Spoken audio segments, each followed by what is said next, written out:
Students, previous 2 lectures में हमने आपको एक्सरसाइज 6.1 के इंट्रोडक्शन के बारे में पढ़ाया था। इंट्रोडक्शन 1 में हमने आपको बेसिक्स ऑफ ज्योमेट्री पढ़ाए थे और इंट्रोडक्शन 2 में हमने आपको एक्सरसाइज 6.1 से रिलेटेड कॉन्सेप्ट्स को पढ़ाया था। एक्सरसाइज 6.1 से रिलेटेड कॉन्सेप्ट्स को हमने पढ़ाया था और इंट्रोडक्शन 1 में हमने आपको बेसिक्स ऑफ ज्योमेट्री पढ़ाए थे, जिसमें हमने आपको पॉइंट किसे कहते हैं, line, line segment, ray, collinear point, non collinear point, angle, vertex, types of angle, acute angle, right angle, obtuse angle, straight angle, reflex angle और रिलेशनशिप बिटवीन टू एंगल्स, जैसे हमने complementary angles, supplementary angles, adjacent angles, ठीक है, linear pair angles, non common arms, common arms, ठीक है, ये सारी चीजें हमने आपको बताई थी। साथ ही फिर हमने इंट्रोडक्शन 2 में आपको 2 इंपॉर्टेंट एक्सियोम्स बताई थी और एक थ्योरम भी पढ़ाई थी और एनसीईआरटी के एग्जांपल्स भी सॉल्व किए थे। अब आज की क्लास में आप एक्सरसाइज 6.1 को सॉल्व करेंगे। तो चलो स्टार्ट करते हैं। एक्सरसाइज 6.1 क्वेश्चन नंबर 1 कह रहा है, क्वेश्चन नंबर 1 में in figure this line A B and C D intersect at O if this plus this is equal to 70 and this angle is 40 find BOE and reflex COE। तो सबसे पहले आपको एक figure given है, तो figure draw कर लेते हैं। आपको फिगर गिवन है, कह रहा है AB और CD इंटरसेक्ट करते हैं ऊपर, तो ये है हमारा AB,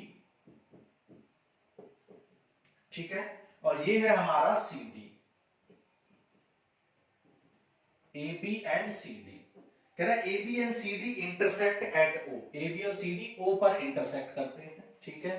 फिर कह रहा है if AOC plus BOE is 70, AOC मतलब this, AOC plus BOE, BOE, अब देखो BOE का है, BOE, E यहां पर आपको गिवन है, तो दिस प्लस दिस आपको क्या दिया हुआ है, 70 डिग्री। तो जो गिवन है इंफॉर्मेशन वो लिख लेते हैं।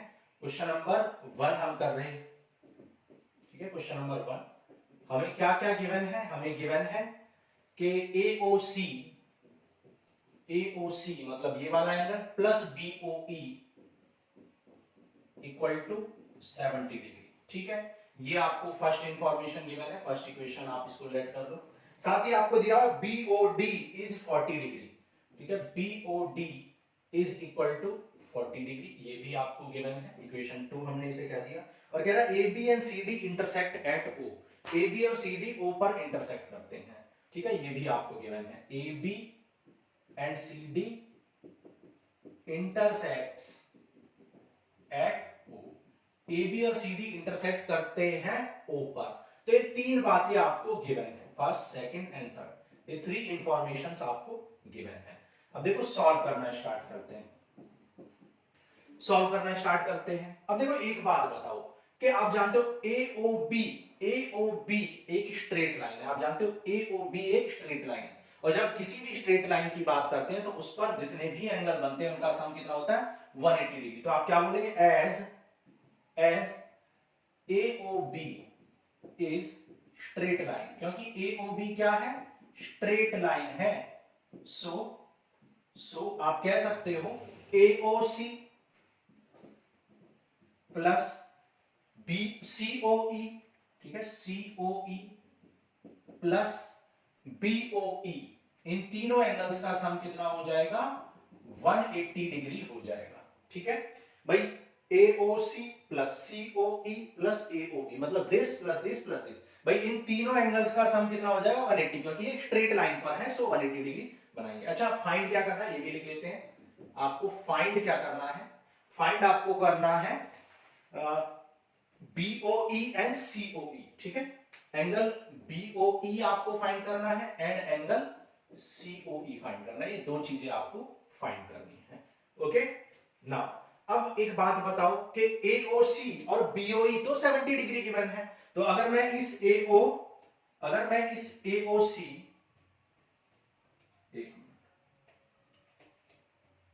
तो AOC और BOE तो 70 डिग्री गिवन है, तो मैं कह सकता हूं AOC प्लस BOE को मैं कंबाइन अगर कर लूं, इनको मैं अगर एक साथ कंबाइन कर लूं, इस टर्म और इस टर्म को, तो मैं इन दोनों को किसके इक्वल लिख सकता हूं, इन दोनों को 70 के इक्वल लिख सकता हूं, ठीक है। तो इसको मैं क्या लिख सकता हूं, 70 plus COE equal to 180 degree. ठीक है, यूजिंग क्या बोलेंगे, यूजिंग इक्वेशन 1। इक्वेशन 1 का यूज करके हमने क्या किया, इन दोनों को 70 के इक्वल लिख दिया।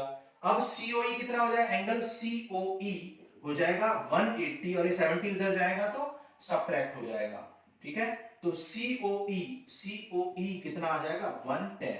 ठीक है, 110 आ जाएगा आपका COE, और COE ही आपको फाइंड करना था, COE आपको फाइंड करना था। एक चीज तो आपने फाइंड कर ली, COE। नाउ अब आपको क्या फाइंड करना है, BOE। BOE मतलब ये वाला एंगल मुझे फाइंड करना है। ठीक है, अब देखो BOE फाइंड करना है, लेकिन हम जानते हैं कि AOC और BOD से भी एक इंफॉर्मेशन बता सकते हैं, क्योंकि आप क्वेश्चन में बोला है कि एज यहां पर थर्ड में बोला है AB and CD intersect at O। AB मतलब ये वाली लाइन और CD O पर इंटरसेक्ट करते हैं, तो जब दो लाइन इंटरसेक्ट करती हैं तो वर्टिकली अपोजिट, एक pair of vertically opposite angle बनाता है। ठीक है, तो यहां पर एक पेयर तो ये हो जाएगा और एक पेयर ये वाला, तो दो वर्टिकली अपोजिट एंगल बनते हैं। तो यहां से क्या कह सकते हैं, as AB and CD intersects at O, so आप कह सकते हो कि AOC एंगल AOC इक्वल होगा, एंगल AOC इक्वल होगा BOD के, सॉरी। ठीक है, AOC किसके इक्वल होगा, ये एंगल इस एंगल के, क्योंकि ये लाइन, ये वाली लाइन और ये वाली लाइन, ठीक है, ये दोनों लाइन क्या कर रही है, इंटरसेक्ट कर रही है O पर, और जब दो लाइन इंटरसेक्ट करती हैं तो उनके ये वाले एंगल्स को हम क्या कहते हैं, वर्टिकली अपोजिट एंगल। सो AOC और BOD दोनों हो जाएंगे equal bye vertically opposite angle, क्योंकि ये वर्टिकली अपोजिट एंगल है। और ऑलरेडी मुझे AOC पता है, नहीं AOC हमें अभी तक नहीं पता है, तो कोई बात नहीं, चलो AOC और BOD तो मुझे पता चल गया कि ये इक्वल है। अब मैं क्या कर सकता हूं, अच्छा BOD मुझे गिवन है, सॉरी BOD मुझे गिवन है, तो BOD गिवन है तो AOC भी निकल जाएगा। ठीक है, तो हम कह सकते हैं but BOD is equal to 40, ये क्या है आपको गिवन है, BOD क्या है 40 है, सो AOC इक्वल है BOD इक्वल है 40 डिग्री के। ठीक है भाई, BOD 40 है और AOC और BOD इक्वल है, क्योंकि वर्टिकली अपोजिट एंगल है, तो हम कह सकते हैं AOC और BOD दोनों ही 40 के इक्वल है। आप इसको चाहें तो इक्वेशन नंबर 3 लेट कर लो। ओके, AOC और BOD दोनों क्या है 40 डिग्री। अच्छा, अब देखो मुझे क्या फाइंड करना है, BOE फाइंड करना है, BOE। ठीक है, तो ये भी मुझे 40 मिल चुका है, ये मुझे 40 मिल चुका है, ये भी 40 है, क्योंकि ये 40 है तो ये 40 है। ठीक है, और ये दोनों मिलके 70 डिग्री बना रहे थे। ठीक है, तो हम क्या कह सकते हैं, हम कह सकते हैं फ्रॉम इक्वेशन 1 भाई, इक्वेशन नंबर 1 कहती है कि AOC प्लस BOE दोनों कितने डिग्री है, 70 डिग्री है, और AOC मैंने अभी फाइंड किया 40, सो AOC को 40 पुट कर दो, तो यहां से BOE मुझे मिल जाएगा 70 डिग्री। सो यहां से BOE आ जाएगा 70 minus 40 that is 30 degree. So BOE मुझे मिल जाएगा 30 डिग्री, और BOE ही मुझे फाइंड करना था। ठीक है, BOE मुझे फाइंड करना था और COE मुझे फाइंड करना था, दोनों हमने फाइंड कर लिया। मैं फिर से आपको बता देता हूं, सबसे पहले जो इंफॉर्मेशन गिवन थी वो हमने लिख ली, फिर हमने कहा कि AOB एक स्ट्रेट लाइन बनाता है, तो this plus this plus this, ये तीनों एंगल का सम 180 डिग्री होगा, लेकिन इन दोनों का सम, भाई इन दोनों का सम तो ऑलरेडी 70 है, तो मैंने इन दोनों का सम 70 लिख दिया। इन दोनों को 70 लिखने से ये वाला एंगल COE 110 आ गया, क्योंकि ये दोनों 70 है तो ये बचा हुआ 110 आ जाए, तभी तो 180 बनाएंगे तीनों मिलके। सो ये 110 आ गया, तो ये फर्स्ट आंसर हो गया मेरा। फिर मैंने क्या कहा, फिर मैंने कहा कि भाई ये दोनों लाइन इंटरसेक्ट भी कर रहे हैं, और लाइन जब इंटरसेक्ट करती हैं तो two pairs of vertically opposite angle मिलते हैं। सो AOC और BOD दोनों क्या हो जाएंगे, AOC और BOD इक्वल हो जाएंगे, लेकिन BOD ऑलरेडी गिवन है 40, तो BOD की वैल्यू मैंने 40 लिख दी, तो AOC भी 40 आ गया, क्योंकि AOC और BOD इक्वल है, वर्टिकली अपोजिट एंगल है। सो यहां से मुझे AOC मिल गया, और जब AOC 40 है तो यहां 40 रखने से ये अपने आप ही 30 हो जाएगा, क्योंकि दोनों का सम 70 है, तो ये 30 डिग्री हो गया। And this is question number 1। तो क्वेश्चन नंबर 1 हमने कर लिया सॉल्व। अब क्वेश्चन 2 करते हैं, नोट कर लो।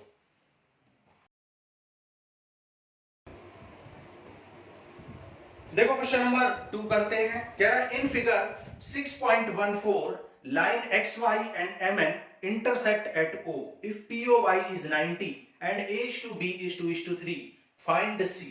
ठीक है, तो आपको फिगर गिवन है, ये है आपका फिगर। कह रहा है कि X Y and M N intersect at O। ठीक है, ये है आपका एक्स वाई, ठीक है, ये O है, ठीक है, ये पॉइंट आपका O गिवन है, ये पॉइंट आपका P गिवन है। ठीक है, यहां से एक लाइन ऐसे करके इंटरसेक्ट कर रही है, एक्स वाई और एम एन ओ पर इंटरसेक्ट कर रही है। ठीक है, ये हमारी क्या है, एम एन है। तो क्वेश्चन कह रहा है एक्स वाई और एम एन दोनों क्या करते हैं, इंटरसेक्ट करते हैं ओ पर। ठीक है, ये एंगल आपको बी गिवन है, ये एंगल आपको ए गिवन है और ये एंगल आपको 90 डिग्री गिवन है। ठीक है, ये है आपका एंगल सी जो कि आपको फाइंड करना है। तो देख लेते हैं क्या क्या हमें गिवन है, उसको लिख लेते हैं क्वेश्चन नंबर 2 में।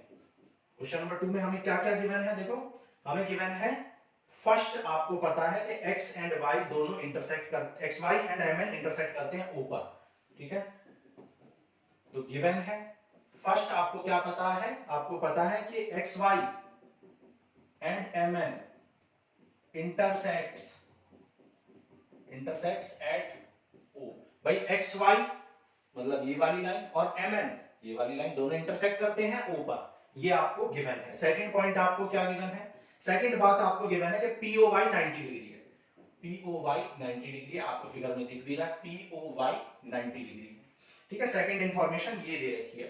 और थर्ड इंफॉर्मेशन आपको दी है A:B इज 2:3। भाई A:B क्या है, 2:3 है। और आपको फाइंड क्या करना है, आपको फाइंड करना है एंगल सी। एंगल सी कितना होगा ये आपको फाइंड करना है। ठीक है, चलो सॉल्व करना स्टार्ट करते हैं।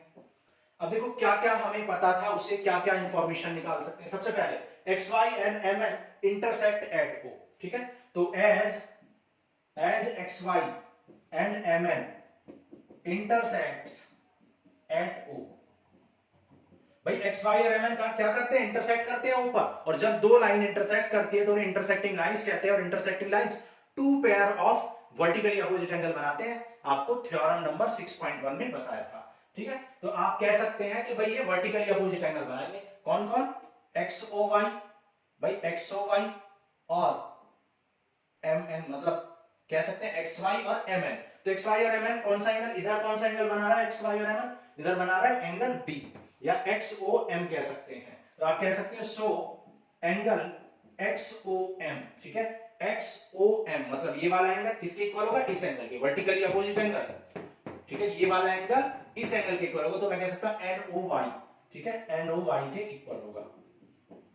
ये इंफॉर्मेशन यहां से हम कंक्लूड कर सकते हैं कि X O Y N O Y के इक्वल है। ठीक है, और एक्स ओ एम क्या गिवन है, एक्स ओ एम तो बी गिवन है।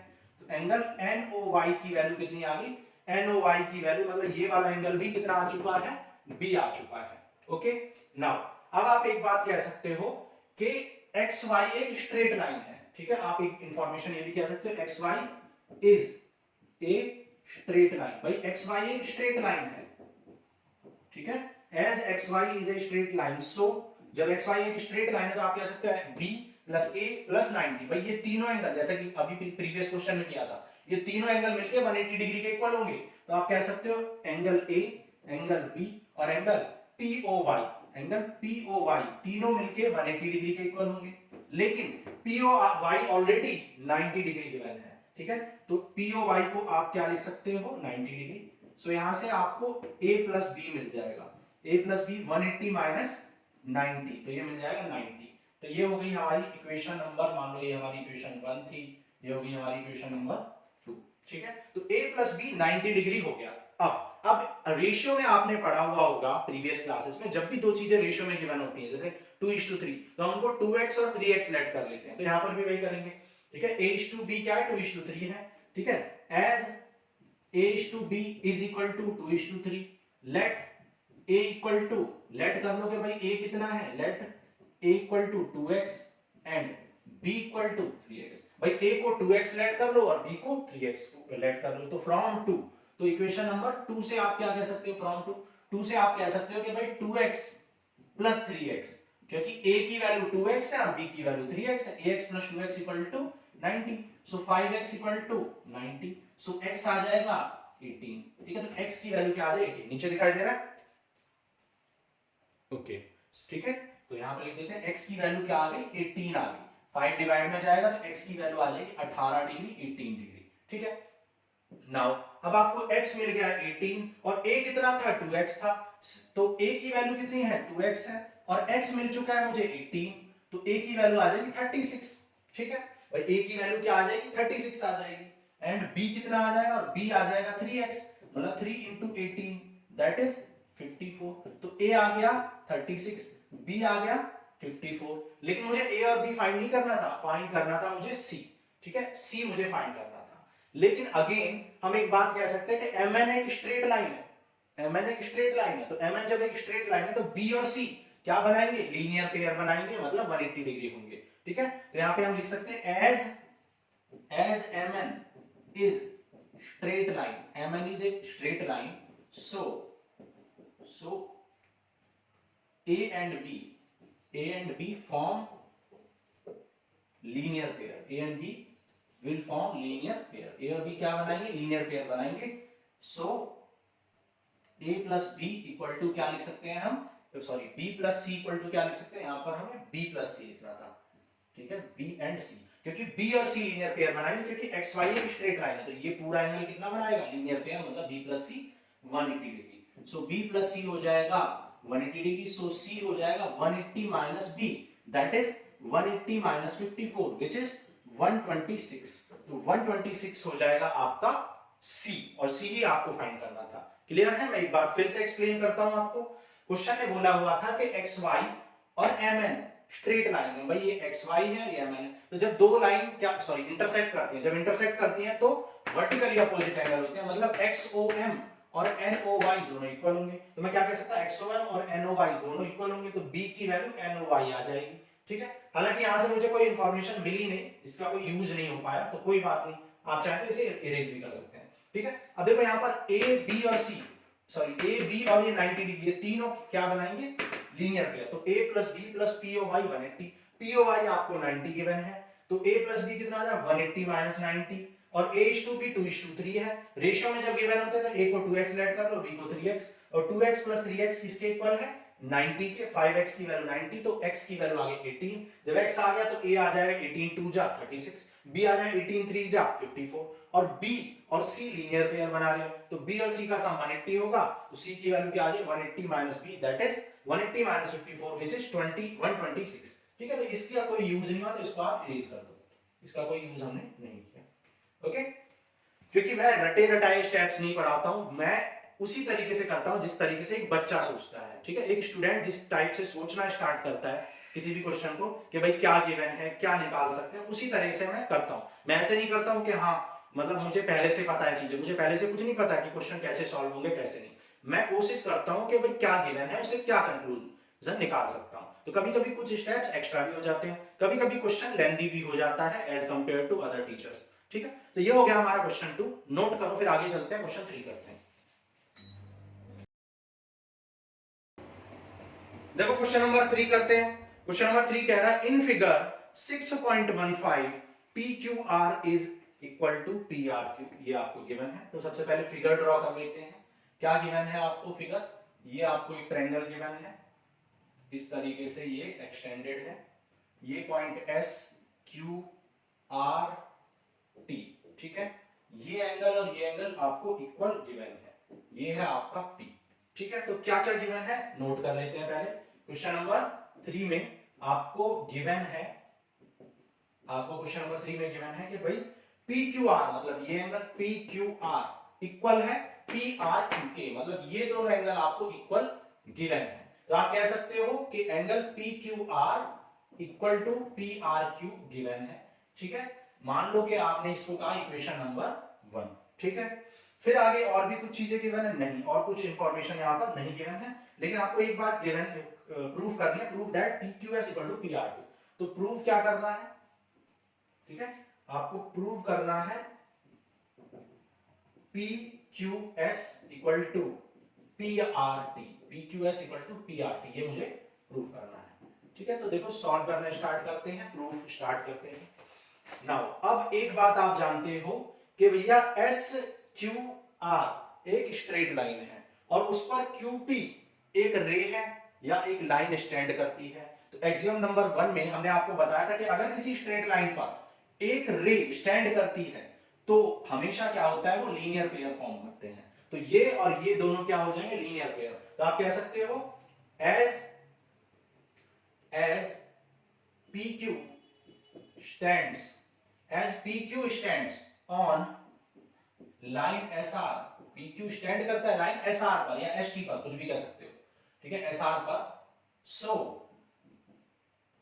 it will form, या आप ऐसा कह सकते हैं, so SQP, angle SQP and PQR will form linear pair.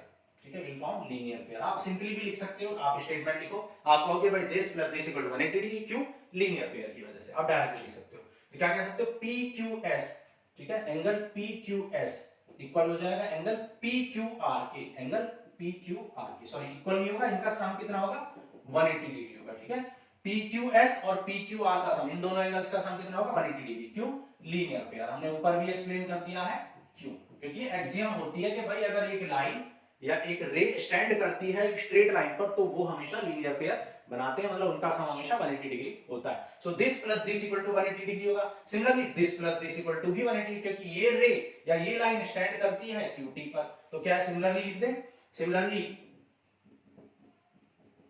ठीक है, सिमिलरली आप कह सकते हो कि PRQ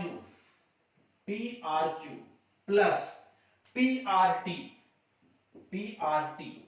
का सम 180 डिग्री होगा। ये भी क्या है, एक लीनियर पेयर है। ठीक है, इक्वेट कर दो इसको, मैंने मान लो इक्वेशन 2 कह दिया, इसको इक्वेशन 3 कह दिया। फ्रॉम 2 and 3, भाई ये भी 180 डिग्री के इक्वल है, ये भी 180 डिग्री के इक्वल है, तो इनके LHS भी इक्वल होंगे, मतलब PQS प्लस PQR इक्वल होगा PRQ प्लस PRT के। ठीक है, PQS और PQS प्लस PQR, मतलब दिस प्लस दिस भी 180 है और दिस प्लस दिस भी 180, तो दोनों क्या होंगे, इक्वल होंगे।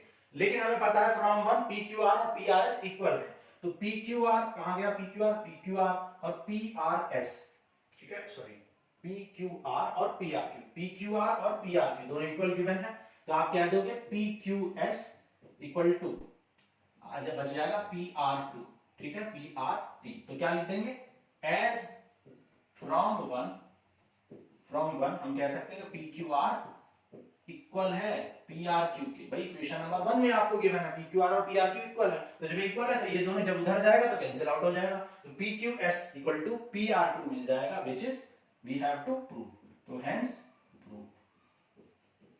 यही आपको प्रूव करना था कि भाई प्रूव करो कि PQS मतलब ये वाला एंगल और PRT मतलब ये वाला एंगल, दोनों क्या बनाएंगे, ये दोनों क्या बनाएंगे, सॉरी इक्वल होंगे। ठीक है, तो ये हो गया हमारा एग्जांपल नंबर 3।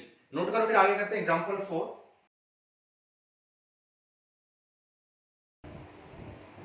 देखो एग्जांपल नंबर 4 करते हैं, कह रहा है in figure 6.16 if x plus y equals है w प्लस z के, then prove that AOB is the line. AOB एक क्या है, लाइन है। क्वेश्चन नंबर 4, फिगर क्या गिवन है आपको फिगर गिवन है AOB, ठीक है, ये आपको गिवन है, यहां पर आपको ये C पॉइंट गिवन है, यहां पर आपको ये एक D पॉइंट गिवन है, ठीक है, ये है आपका एंगल X, ये है आपका एंगल Y, ये है आपका एंगल Z और ये है आपका एंगल W, और ये कहां पर इंटरसेक्ट कर रहे हैं चीजें, O पर। O क्या है, इंटरसेक्टिंग पॉइंट्स है इन सबका। ओके, ये आपको इंफॉर्मेशन, ये आपको फिगर गिवन है, और गिवन क्या है आपको गिवन है कि भाई x प्लस वाई इक्वल है w प्लस जेड के, जबकि प्रूफ क्या करना है, आपको प्रूफ करना है कि भाई AOB is a line, AOB क्या है, एक लाइन होती है, लाइन है, ठीक है। एओबी हमें एक लाइन प्रूव करनी है। तो देखो करते हैं, क्या कर सकते हैं इस क्वेश्चन में हम। देखो सबसे पहले आपको एक बात तो कंफर्म है कि x प्लस वाई, क्योंकि हमें ये नहीं पता कि ए बी स्ट्रेट लाइन है, वो कह रहा है कि A be straight line prove करो। हालांकि मुझे फिगर में दिख रही है ए बी एक स्ट्रेट लाइन है, लेकिन दिखने से मतलब नहीं है, ये तो रफ डायग्राम है, हो सकता है गलत डायग्राम बना हो, लेकिन वो कह रहा है प्रूव करो कि भैया ए और बी एक स्ट्रेट लाइन है, ठीक है। तो हम ए और बी के स्ट्रेट लाइन मानेंगे नहीं अभी, लेकिन हम एक बात जरूर कह सकते हैं कि इन सारे एंगल्स का सम एक्स वाई जेड डब्ल्यू सबका सम 360 डिग्री जरूर होगा, क्योंकि एक पूरा सर्कल जब पूरा एक रोटेशन हो जाता है तो 360 डिग्री बनाता है, ठीक है। तो हम कह सकते हैं since from figure it is clear that, ये क्लियर है कि भैया x plus Y plus Z plus W सारे एंगल्स का सम 360 डिग्री होगा। इस चारों एंगल मिला के 360 डिग्री के इक्वल होंगे, लेकिन मुझे z प्लस डब्ल्यू किसके इक्वल गिवन है, x प्लस वाई के, ठीक है। तो as x plus Y equal है z प्लस डब्ल्यू के, सो हम क्या कह सकते हैं इस इक्वेशन से x plus Y equal to 360 degree. भाई हम जब कह सकते हैं कि z plus W x plus Y के इक्वल है, गिवन है, तो इस z प्लस डब्ल्यू को भी मैंने x प्लस वाई लिख दिया, तो उससे क्या होगा, हम कह सकते हैं कि x plus x twice of x, y plus Y twice of y equal to 360 degree. 2 ले लो यहां पर कॉमन, तो यहां से x प्लस वाई कितना आ जाएगा 360 डिवाइड बाई 2, 2 1 जा एंड 2 8 जा और 0 का 0, तो x प्लस वाई कितना आ गया 180 डिग्री। x प्लस वाई इन दोनों का सम 180 डिग्री हो गया, तो आप कह सकते हो as x and y forms a linear pair, देखिए x प्लस वाई एक लीनियर पेयर बना रहे हैं क्योंकि उनका सम 180 डिग्री है। जब दो एंगल 180 डिग्री बनाते हैं, कौन से दो एंगल, जिनकी एक आर्म कॉमन हो और एक आर्म अपोजिट हो, मतलब कह सकते हैं एडजेसेंट एंगल, ठीक है, क्योंकि x plus Y adjacent angle है और वो क्या बना रहे हैं, स्ट्रेट लाइन बना रहे हैं, लीनियर पेयर बना रहे हैं, ठीक है। x and y forms a linear pair, so AOB is a straight line. AOB क्या है, स्ट्रेट लाइन है, और सिंपली आप कह सकते हैं लाइन है, ठीक है। आपने अगर इंट्रोडक्शन क्लास अच्छे से समझी है तो बिल्कुल आपको चुटकियों में समझ में आ रहा होगा, लग रहा होगा कि ये तो बहुत ही इजी है, ठीक है। तो इंट्रोडक्शन क्लास दोनों आपको देखनी है, तभी आपको ये लेक्चर समझ में बहुत अच्छे से आएगा, ठीक है। तो ये हमने कर लिया क्वेश्चन 4, अब क्वेश्चन नंबर 5 करते हैं, नोट कर लो। देखो क्वेश्चन नंबर 5 करते हैं। In figure 6.17 POQ is a line, ठीक है। 6.17 फिगर में POQ एक लाइन है, ठीक है। POQ यहां पर एक लाइन है, तो ये है हमारा P, ये है O और ये है, तो POQ एक लाइन है, ठीक है। आगे कह रहा है कि POQ एक लाइन है and ray OR is perpendicular to line PQ। OR क्या है, एक रे है जो कि परपेंडिकुलर है POQ पर परपेंडिकुलर है, तो ये 90 है तो ये भी 90 होगा, ये तो ऑब्वियस है, क्योंकि परपेंडिकुलर तो दोनों साइड से है, इधर से परपेंडिकुलर इधर से भी है, तो ये तो ऑब्वियस है, ठीक है। कह रहा है कि OQ इज अनदर रे line between OP and OR। OP और OR के बीच में एक और रे लाई करती है जो कि क्या है, OS है। OS इज द अनदर रे, OS एक और रे है, OS इज अनदर रे which lies between OP and OR। OP और OR के बीच में एक और रे है, ऐसा क्वेश्चन है, बोला हुआ है। आगे कह रहा है कि line between OP and prove that this is equal to this, तो ये आपको करना है प्रूव। क्वेश्चन नंबर 5 हम कर रहे हैं, क्या प्रूव करना है, टू प्रूव, ठीक है। तो आपको प्रूव करना है कि ROS इक्वल है half of QOS minus POS, ठीक है। ROS इक्वल है half of QS minus POS, इसके इक्वल है, ओके। तो देखो सॉल्व करना स्टार्ट करते हैं। अब देखो ये क्वेश्चन बहुत इंपॉर्टेंट है, बहुत ज्यादा, very very very important question, बहुत ज्यादा।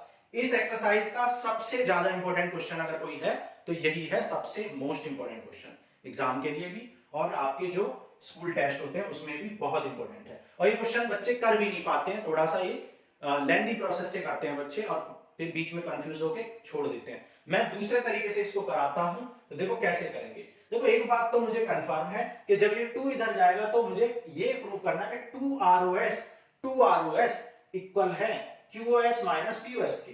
2ROS इक्वल है QoS माइनस, जब ये 2 इधर जाएगा तो मैं कह सकता हूं कि मुझे ये प्रूव करना है कि 2 टाइम्स ऑफ ROS इक्वल है QoS माइनस PoS की। ये मुझे प्रूफ करना, जैसे ये प्रूफ हो जाएगा मैं इस 2 को डिवाइड में ले आऊंगा, तो मैं कहूंगा ROS इक्वल है half of QoS minus PoS।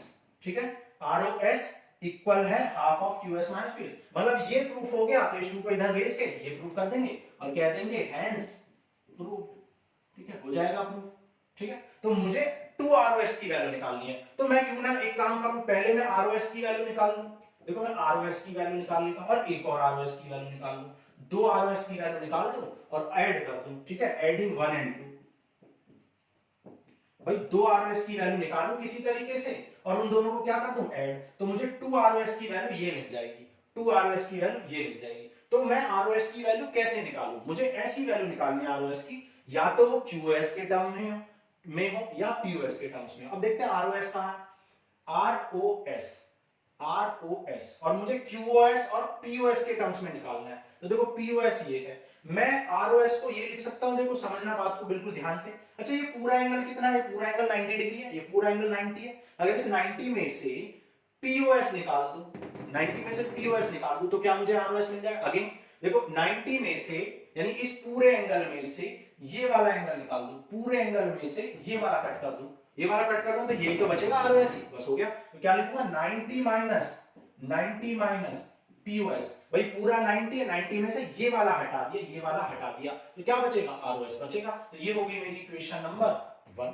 ठीक है, फिर क्या है, फिर मैं ROS की एक और वैल्यू लिखना चाहता हूं, लेकिन अब PoS के टर्म्स में तो लिख दी, अब QoS के टर्म्स में लिखो। तो ROS की वैल्यू एक और वैल्यू लिखना चाहता हूं, लेकिन किसके टर्म्स में, किसके टर्म्स में, QoS के टर्म्स में, QoS के टर्म्स में। ठीक है, QoS के टर्म्स में मैं लिखना चाहता हूं ROS की वैल्यू। तो क्या लिख सकता हूं, देखो भाई ये पूरा एंगल कितना है 90, तो मैं कह सकता हूं कि QoS, मैं कह सकता हूं कि ROS, सॉरी मैं कह सकता हूं ROS की वैल्यू, ROS की वैल्यू कितनी होगी, पूरा एंगल कितना है, ये पूरा एंगल है QoS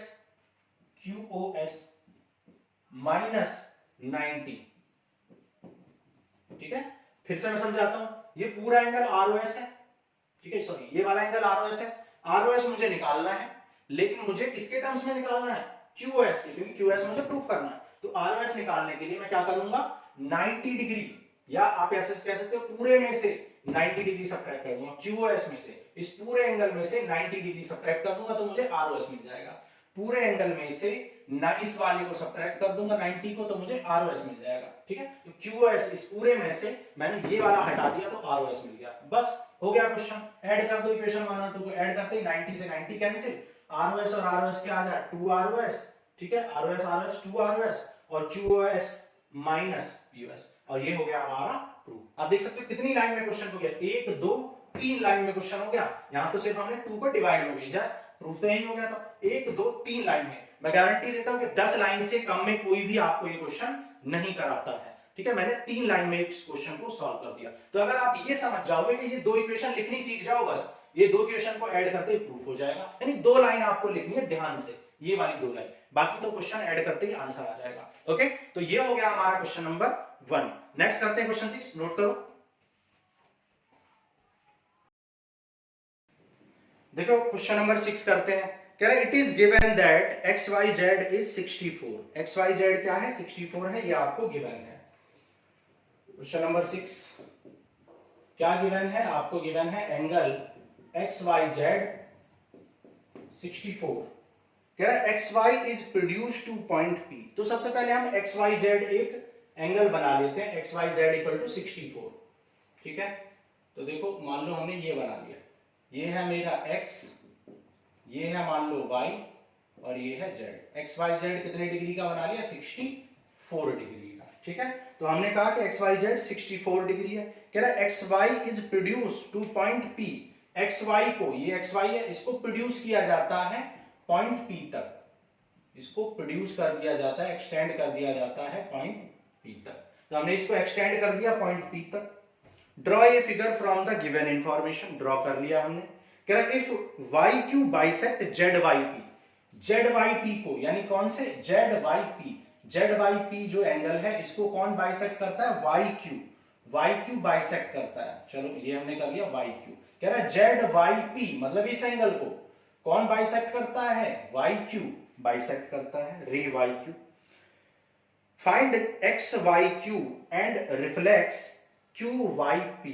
ठीक है, एक और इंफॉर्मेशन यहां पर हमें गिवन थी। फर्स्ट ये तो गिवन है, सेकंड हमें ये भी गिवन है कि वाई क्यू बाइसेक्ट करता है, Y Q bisects angle Z Y P, Z Y P को, ये इंफॉर्मेशन भी मुझे गिवन है। फाइंड क्या करना है, X Y Q, find angle X Y Q and reflex of Q Y P. हमने आपको बताया था रिफ्लेक्स एंगल कौन सा एंगल होता है, ऐसा एंगल जो रिफ्लेक्स एंगल वो एंगल होता है जो आपका 360 डिग्री से कम होता है और 0 डिग्री से ज्यादा होता है। ठीक है, तो ये हो जाएगा फाइंड एक्स वाई क्यू। तो सॉल्व करना स्टार्ट करते हैं। देखो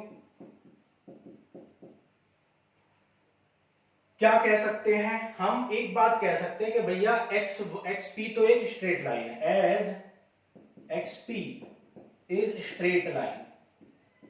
भाई एक्स पी एक स्ट्रेट लाइन है, तो एक्स पी पर जितने भी एंगल बन रहे हैं, ये वाला ये वाला ये वाला, ये तीनों एंगल क्या बनाएंगे, ये तीनों एंगल 180 डिग्री बनाएंगे। सो आप कह सकते हो angle P Y Q, angle P Y Q plus P Y Q plus Q Y Z,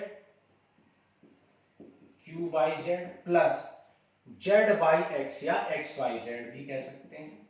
तीनों एंगल मिलके 180 डिग्री बनाएंगे, ये तीनों एंगल, क्योंकि ये स्ट्रेट लाइन पर लाई करते हैं। ठीक है, तो ये आ गया P Y Q plus Q Y Z plus, और एक्स वाई जेड मुझे पता है 64 डिग्री, एक्स वाई जेड कितना 64, तो यहां से P Y Q plus Q Y Z equal हो जाएगा 180 माइनस 64, दैट इज 116 डिग्री। तो 116 डिग्री मुझे मिल जाएगा P Y Q plus Q Y Z. ये हो गई मान लो हमारी इक्वेशन नंबर 1। लेकिन हम एक बात जानते हैं, एज वाई क्यू बाइसेक्टर है, वाई क्यू इज बाइसेक्टर, क्योंकि वाई क्यू बाइसेक्टर है ऑफ एंगल, कौन से एंगल का, एंगल जेड वाई पी का, एंगल जेड वाई पी का बाइसेक्टर है। तो जब एक बात बताओ कि जेड वाई पी का बाइसेक्टर है, इसका मतलब क्या है, ये दोनों एंगल इक्वल है। भाई वाई क्यू ने इन दोनों को बाइसेक्ट कर दिया, आधा आधा काट दिया, तो ये एंगल और ये एंगल इक्वल है, मतलब कह सकते हैं, सो आप कह सकते हो कि एंगल पी वाई क्यू मतलब ये वाला एंगल, पी वाई क्यू ये वाला एंगल, और जेड वाई क्यू मतलब या क्यू वाई जेड ये वाला, ये दोनों एंगल इक्वल होंगे। तो मैं पी वाई क्यू इक्वल कह सकता हूं क्यू वाई जेड के। ये हमने कहा इक्वेशन नंबर 2। अब 1 और 2 से आप कह सकते हो कि पी वाई क्यू और क्यू वाई जेड दोनों इक्वल हैं, तो 1 और 2 को उठा के यहां पर पुट कर दो। तो इसको उठा के जब यहां पुट करोगे तो आप कह सकते हो कि पी वाई क्यू प्लस, और ये भी पी वाई क्यू क्योंकि दोनों इक्वल है, इक्वल होगा 116 के। ठीक है, तो यहां से twice of P Y Q कितना आ जाएगा 116 के। ठीक है, यहां पे कर लेते हैं, तो यहां से P Y Q angle P Y Q equal हो जाएगा 116/2, दैट इज 58 डिग्री के। तो 58 डिग्री आ गया हमारा एंगल पी वाई क्यू। क्या मुझे पी वाई क्यू फाइंड करना था, नहीं, यस फाइंड करना था, लेकिन उसका रिफ्लेक्स देखो, पी वाई क्यू का हो क्या, या क्यू वाई पी। ठीक है, उल्टे ऑर्डर में पढ़ो, या पी वाई क्यू और क्यू वाई पी एक ही बात है। तो हम ये भी कह सकते हैं क्यू वाई पी भी कह सकते हैं। ठीक है, और कह सकते हैं ये भी क्या 58 डिग्री। तो reflex of angle Q Y P, Q Y P का रिफ्लेक्स क्या होता है भाई 360 माइनस बचा हुआ एंगल। रिफ्लेक्स एंगल हमने आपको बताया था कि अगर ये 30 है तो ये बचा हुआ एंगल क्या होता है, रिफ्लेक्स एंगल होता है इस एंगल का। तो पूरा 360 में से 30 निकाल दो तो 330 आ जाएगा आपका रिफ्लेक्स। सिमिलरली यहाँ पर ये 58 है तो 360 में से 58 निकाल दो तो बचा हुआ जो भी आएगा वही आ जाएगा आपका रिफ्लेक्स एंगल। तो ये आ जाएगा 302 डिग्री आ जाएगा आपका reflex angle of Q by P. ठीक है, और मुझे क्या निकालना है, और मुझे एक्स वाई क्यू निकालना है। एक्स वाई क्यू कहां पर है, X Y Q, X Y Q. ठीक है, अब एक बात बताओ कि भैया पी वाई क्यू 58 है तो जेड वाई क्यू भी 58 होगा। यहां पर अभी इक्वल प्रूफ किया है तो हम क्या कह सकते हैं, फ्रॉम टू। ठीक है, यहां पे लिख देते हैं फ्रॉम टू, हमें पता है from two P Y Q equal है क्यू वाई जेड के, और पी वाई क्यू तो अभी हमने निकाला, पी वाई क्यू कितना है 58 है, तो ये भी 58 डिग्री हो जाएगा। ठीक है, तो ये भी 58 हो जाएगा। और हमें निकालना क्या है, हमें फाइंड करना है एक्स वाई क्यू। तो एंगल एक्स वाई क्यू मतलब ये पूरा एंगल कितना डिग्री हो जाएगा, ये हो जाएगा एक्स वाई जेड मतलब ये वाला एंगल प्लस ये वाला। भाई ये पूरा एंगल मुझे निकालना है तो ये और ये इन दोनों को ऐड कर दो तो ये पूरा निकल जाएगा। ठीक है, तो X Y Z plus Z Y Q plus Z Y Q, दोनों को ऐड करने से मुझे क्या मिल जाएगा, ये पूरा एक्स वाई क्यू मिल जाएगा। X Y Z already given था 64 और जेड वाई क्यू हमने अभी फाइंड किया, जेड वाई क्यू बोलो या क्यू वाई जेड बोलो। ठीक है, यहाँ पर क्यू वाई जेड ही लिख दो नहीं तो कंफ्यूजन हो जाएगा। ठीक है, तो क्यू वाई जेड को क्या लिख देंगे 58, तो इसको उठाकर यहाँ 58 लिख दो, ऐड कर लो 8 4 12 बचा 1 6 5 11 और 1 12, तो ये हो गया 122। ठीक है, 122, तो ये हो गए हमारे आंसर्स, ये हो गया 122 और ये हो गया हमारा रिफ्लेक्स एंगल 302। ठीक है, तो आंसर चेक कर लेते हैं एक बार। Question number 6 of exercise 6.1 302 and 1, बिल्कुल ठीक है। So this ends with your exercise 6.1। अब नेक्स्ट क्लास में हम करेंगे introduction and conceptual class of exercise 6.2। आज के लिए इतना ही, थैंक यू।